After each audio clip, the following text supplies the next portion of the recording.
Well, hey y'all, welcome back to JDUB-Woodworks. So I have got this incredible piece of driftwood. I got this off the Texas coast almost a year ago. This video right over here is actually the day that I picked this up off the beach. And so I've just never known what I wanted to do with it. Today is the day. So I'm gonna start, this is really brittle right here. I'm gonna show you how to kind of clean that up, or at least how I clean it up. Ideally what I'd like to do is run it through a sawmill and just have a nice clean cut, but I don't have a sawmill. So I'm gonna use the tools that I have to create just a beautiful piece of art, something that's gonna go in the house, and then use a couple of different tools and techniques along the way. Y'all stick around, it's gonna be great, and we're gonna make a mess. Let's go.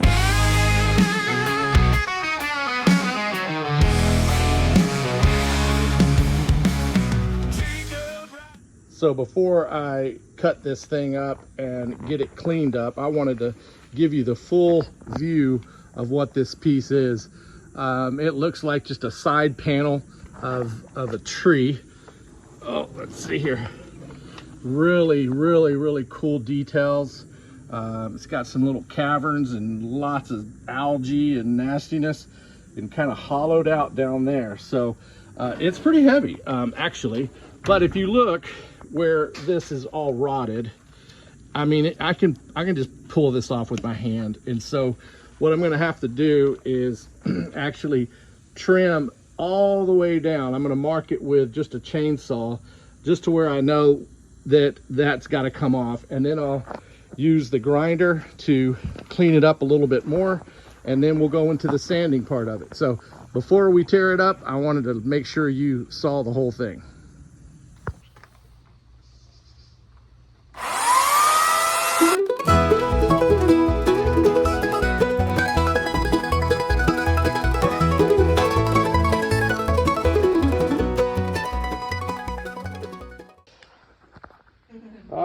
So not too bad right there, and like I said, we got into that harder wood right there. This is still really nasty,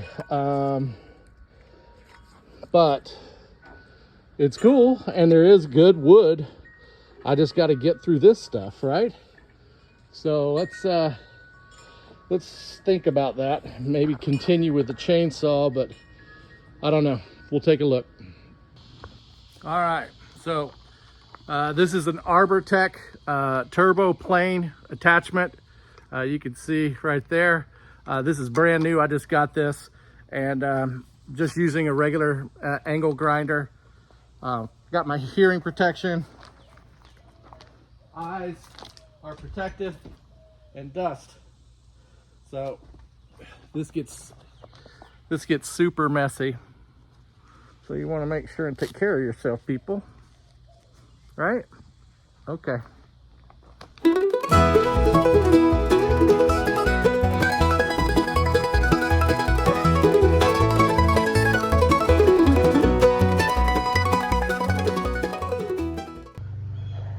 All right, let's get you a little shot of what that Arbortech turbo plane did.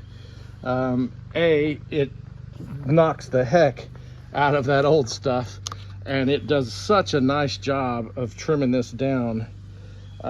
It's not exactly flat on this side, but it's decent.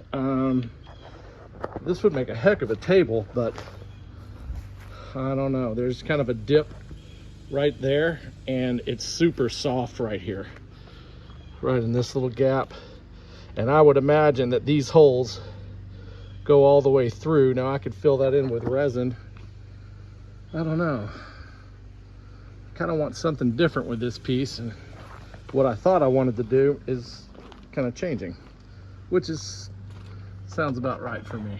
But you can see the back's really cool, and I may have to take some of this off too, because it's just, this thing's heavy, very heavy. I'll definitely clean up down there. Matter of fact, let's go ahead and do that now. Yeah, down here I'm going to clean this up and just try to take some of the weight. This is going to be the back anyway, so I'll be all right. It'll be okay. I'm not messing with anything on the top of the, I like the way that looks.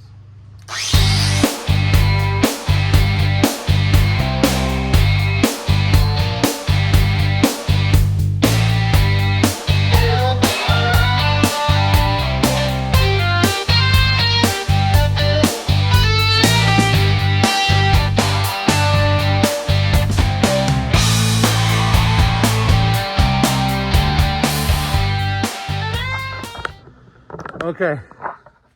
Woo! That's a lot. Woo! I've got that sawdust all over me. But this is definitely looking better.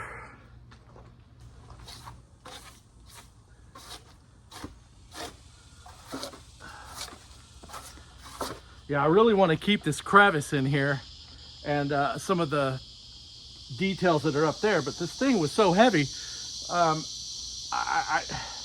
would have to have a really strong steel reinforced base if I was going to stand it up, and I don't even know if I would hang it up. So anyway,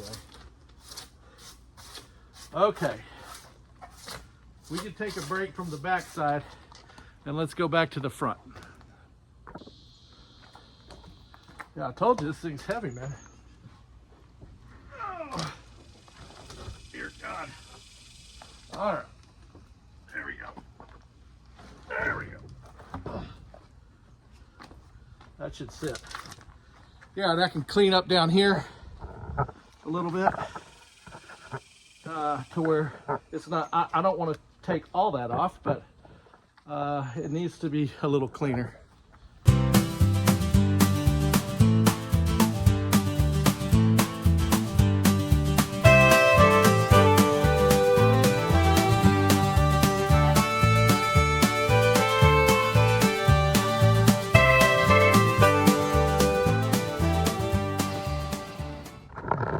All right, so I didn't wear my dust mask, and I got a mouthful of sawdust.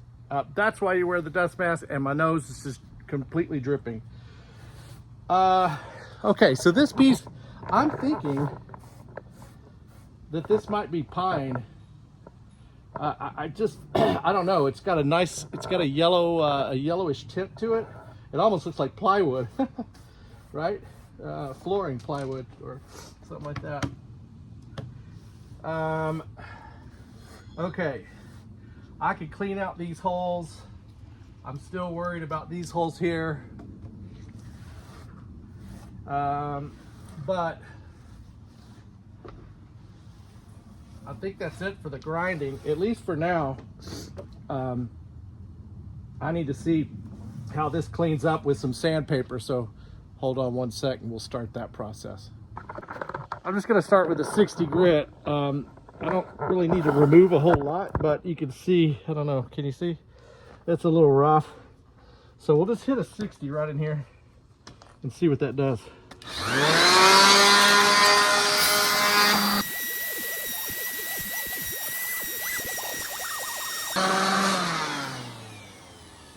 All right, can you see that right there?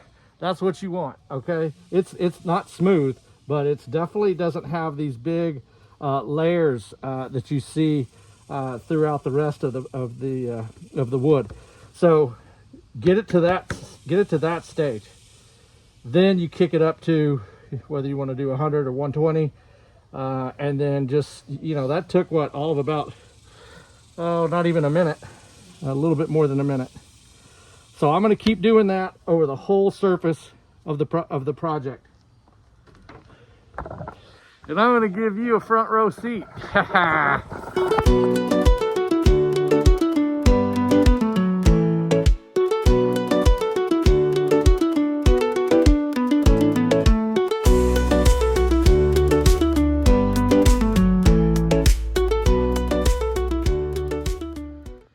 All right, so you can see what I am starting to do with the bottom. I want to keep it a little bit organic, but I still want it to be clean.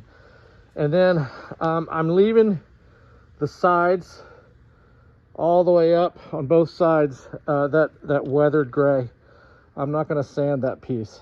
That's That's beautiful. I love that. This is like sanding a 2x4, so I'm pretty sure this is pine. But you can see that 60 grit, and I've been going at it now for, oh shoot, a good 30, 45 minutes. And I'm gonna leave all this. I need to clean this up a little bit, but I'm not gonna do that with a sander. You can see. So now it's getting hot, and so I'm gonna take a break. But when I come back, we're gonna start with a 120 and get this nice and smooth. Another thing is wormholes. When you're working with pieces like this, you're gonna get this. You're gonna get some rot, like we have up there. You're gonna get some wormholes here. See that? See, I can practically push my finger through that. Yeah. And anyway, when you get these, don't panic. I sand around them and then I go back and clean them with a wire brush, just because you know, you start sanding on a hole and then it opens up and then it creates another one like it did here, and it can be really frustrating. There's a ton of them just underneath this layer of wood. So that's got me thinking about some options as far as finishing this thing off, which I've got a ways to go. But anyway, I thought you'd appreciate that. Okay, well, it's been a couple of weeks since the last part of the video, and it's summertime, so you know, we've got activities on the weekend, and I only have about a day and a half every weekend to get this stuff done. You know how that works, right? So here's our piece. If you remember, I talked about a little kind of a curve right here in the middle. Plus, there's some wormholes that as I started prodding through those things, I noticed that it was even getting softer in some of those spots. So that poses a problem for, well, not necessarily a problem, just a opportunity, right? So I've really been thinking about the design here, and I think what I'd like to do is I'm actually gonna cut open a hole right here in the middle of the piece. And I know that I'm on the fence about it, but I think the design in general will look good. So if you can imagine this surfboard looking piece with kind of a long elongated oval or some type of organic shape that's all the way through the back, and maybe I backlight it to where you can't see the lights. It's more of a shadow. It's more of a depth perception with the lighting, and then the piece, trying to keep it very natural. I could fill this in with resin. I could just keep it like this, but I think the whole is going to be interesting. And so I'm going to mark that out with some of my granddaughter's chalk, and we'll go from there. Now, you can see the grain right here. And so I know that down here, I definitely want some type of a round shape down here. Something like this, coming over to about right here.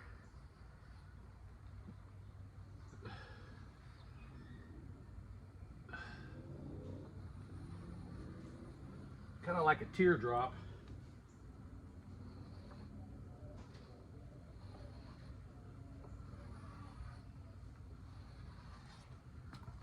Something like that.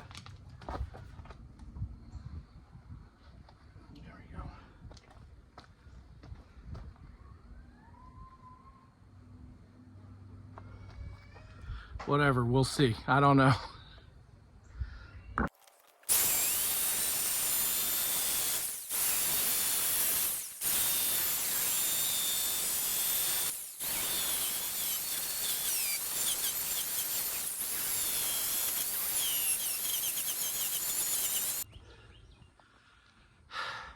You ever start something and then think, this is a bad idea? Well, I'm kind of right there right now. Too late now.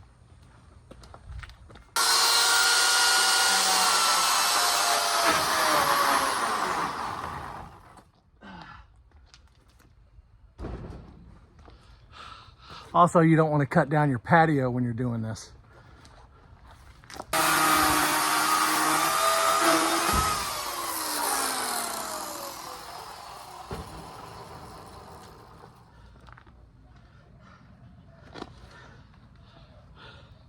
Well, the cool thing is I can make a heck of a bowl out of this piece, and it just cut right out. Not without errors, but don't tell anybody. Okay, so that was a little bit messy, but all of this can be cleaned up. You know, even the oil spatters, I'm not worried about it. You saw where the chainsaw got a little wonky on me. I can clean all that up with a carving disc. I can also taper all of this back to where it's not so flat. I want to make it a little bit more rounded and smooth, obviously. But overall, not too bad. Not too bad. Give me some grace here. All right, let's start with the grinder. Well, you know how I was just bragging about my grinder and how long I've had it and how it's amazing? Well, it's broke. So I'm gonna pause this. I'm gonna run up to the store and pay for an overpriced piece of equipment because I'm impatient and it's Sunday and I wanna make some serious progress on this thing. So hang tight. Man, it's been a while since I bought a grinder. They got expensive. I went ahead and stuck with Craftsman. This is the least expensive, but that's not why I bought it. I bought it because it's small here to hold. When I look at the DeWalt or some of the other ones and they didn't have the smaller versions of those, or Metabo, it feels like my hand's way too wide on that thing. And this makes me feel like I can hold on to it a little bit better. And I'm not working with steel or anything like that. So let's just give this a shot. Shall we? I think we shall. JDUB-Woodworks, the wood with hands so strong, from sunrise till the end of daylight long. Driftwood and logs, each shapes a flare in a backwoods shed, where stories are shared. Chainsaw buzzes and the chisel digs it deep. Okay, so now it's time for the base. I figure let's go ahead and do the base now. That way I can work on the piece as it stands upright versus getting it all finished and getting it banged around as I build the base. So I've got a couple of ideas. This is the one that I ended up, I don't know if you can see that good. Yeah. So I've got some steel pieces that I'm going to weld together, but essentially I'm going to use some L-beam right in here, some angle iron. And then I've got some 1x1 steel posts that I will bolt to the wood, as well as the angle iron will be bolted right here.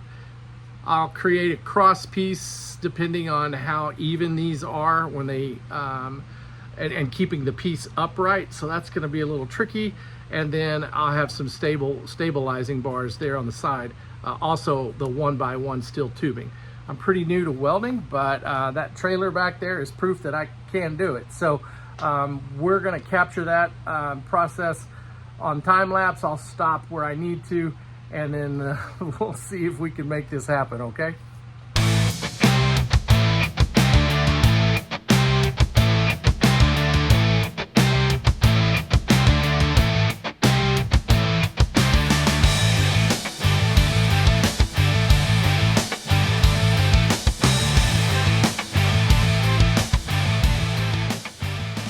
Okay, so the base is now painted, and I went ahead and did a pilot hole for one screw.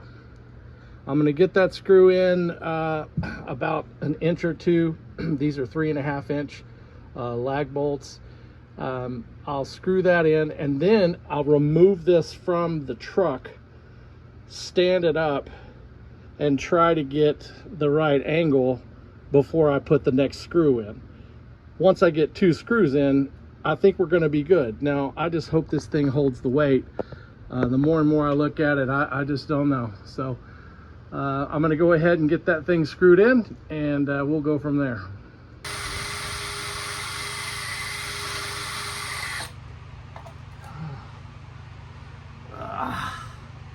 Will you hand me those other lag bolts up there, please, so I don't have to get up?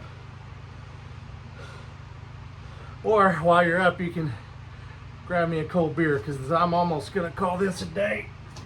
Oh.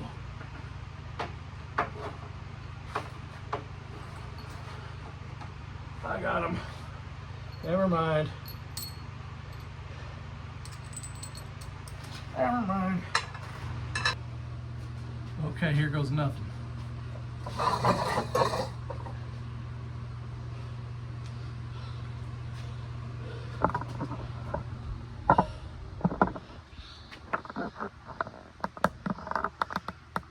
Well, it stands. Stands. Your name is Stands. Stands with a fist, right? It works. It ain't going anywhere. Okay, I'm a hot mess. So now that it's up, now I can start doing all the fine sanding. As a matter of fact, whenever I was moving this back and forth, taking some measurements, I nicked the inside of this right there. So maybe I got ahead of myself sanding that really smooth, but sometimes it helps me see how I want the piece to turn out in the long run. At any rate, this is gonna be a pretty amazing piece. We'll continue to sand on it, and then we'll think about how we want to finish it. All right, let's get this show on the road.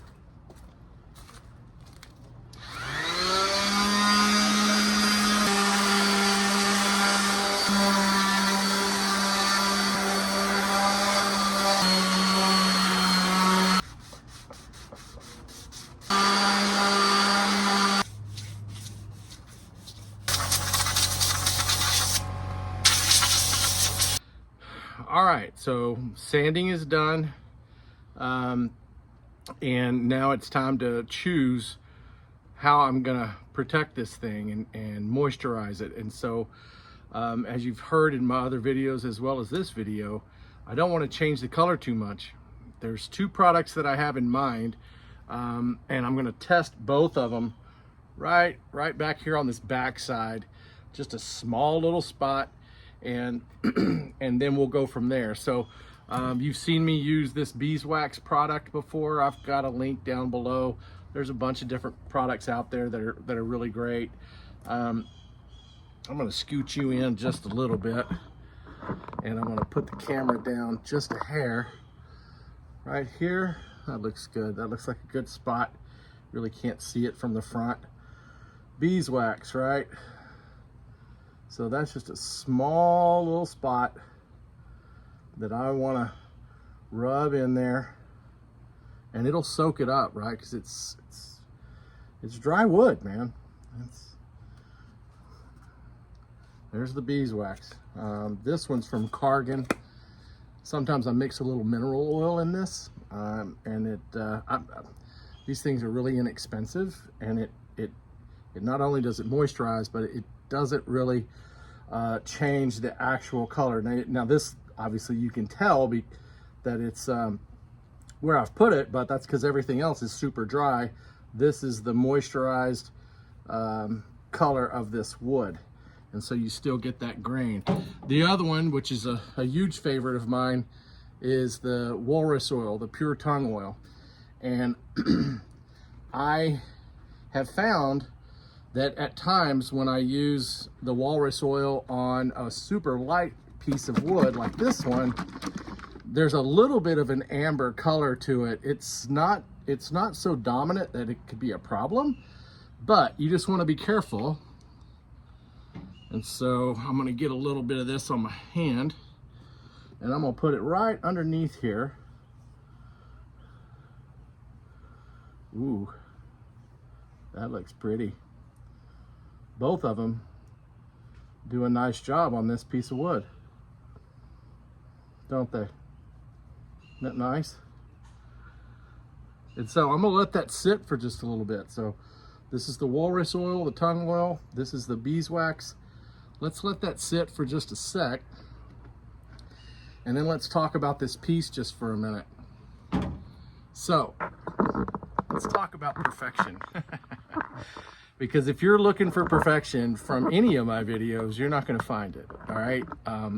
These are old pieces of wood.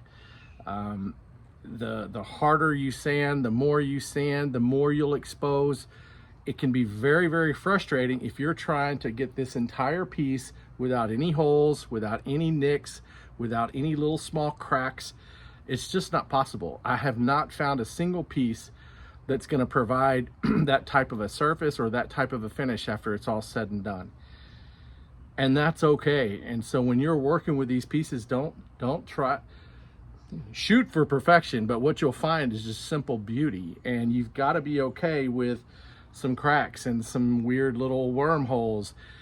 This piece in and of itself is, I tried to create something that showed the beauty from the inside, not the outside. Meaning, it was a great piece of wood when I first pulled it out and showed you on the video, but I still left a lot of that really rough. And I think that leaving some of that rough and finishing other pieces kind of opens your eyes about the beauty that's within. It's kind of like us, right? So we're a little rough on the outside and we've got beauty on the inside, and sometimes it's hard not to judge a book by its cover, or you know, we all have biases in our own minds, and so when we look at this, it's easy to go, oh, that's just an old piece of wood. But with a little bit of love and a little bit of attention, it really brings out some amazing color and some amazing beauty. And that's within all of us, right? It's within all of us. It's within each one of these pieces of wood, but it's not perfect. And I hope that you understand that I'm not a master craftsman at all. I'm just a guy who really is passionate about the beauty that's already there. It just needs some love and some care and some attention to heal from the inside out. But I like to keep some of it rough because it's a good reminder. It's a good reminder for me anyway, not to be so quick to judge sometimes. So let's go back to the wood. Enough of J-Dub's monologues, right? This has been just a few minutes. They're both really equally beautiful, and I don't think that there's going to be a huge difference in what I choose. But I think for this particular product, I'm actually going to use the tung oil again. So the walrus oil is going to win. I've got a link to this product down below. Fantastic stuff. So let's get started, shall we? And again, it's going to be the inside pieces, the pieces that I've sanded, that I'm going to concentrate with the tung oil. And then we'll talk about how we're going to finish the rest of it, if we're going to put anything on it at all. All right, so it has been 24 hours since I applied the beeswax and the walrus tung oil, the walrus oil. I have said before, this is why I choose these products. They do not change the color of the wood. Now they did when I first put it on there. You could see that it was a little darker. You let that sit in and then you still see this beautiful golden color coming out. Now granted, it's moisturized, the rest of this is super dry, but the integrity of that color remains, and that's why I use those products. So of all the questions that I get in my videos from people all over the world is, how do I moisturize, seal, finish, protect a piece of driftwood without changing the color dramatically? This is it. This is why I show this. This is why I do this. So with that in mind, let's go ahead and have some fun. Let's get some walrus oil on this thing and see what we got. Okay, so yeah, I'm wearing the walrus oil hat, right? But they don't pay me to do that. I just kind of like the hat and I dig the product. But this thing is turning this thing is turning out so cool. Here you go, look at this. Oh Lord. All right, let's continue this process. I'm being real careful not to touch over here because my hands are super walrusy, and I don't want to get that on the pieces that I don't want this product on. So I've got to be super careful and just barely get that edge right there. And that's okay. Like I said, you know, this is healing from the inside out, and so there's still, you still have to show that this piece had a life way beyond when I found it, well before. And I just kind of barely get in there, right where that rough edge is, right around this little knot right there. Oh yeah, just like that. That's great. Great stuff, man. Get the other side here. Same thing. Being real careful to stay on my sand marks. Yep. And look, if I get a little bit here and there that shouldn't be, that's all right. It's okay. I'm like the Bob Ross of woodworking, you know, there's no mistakes. No mistakes. Let's get that right up in there. Beautiful, man. Listen, I love you guys. I appreciate everything that y'all do for me and the channel. I hope you're enjoying my videos and my work. This is so much fun. It is. It's good for so many things. Just the passion and just being occupied and focusing on something other than yourself or myself. And so working through the process, being diligent, all super important when you're dealing with this stuff. I'm gonna go right up here.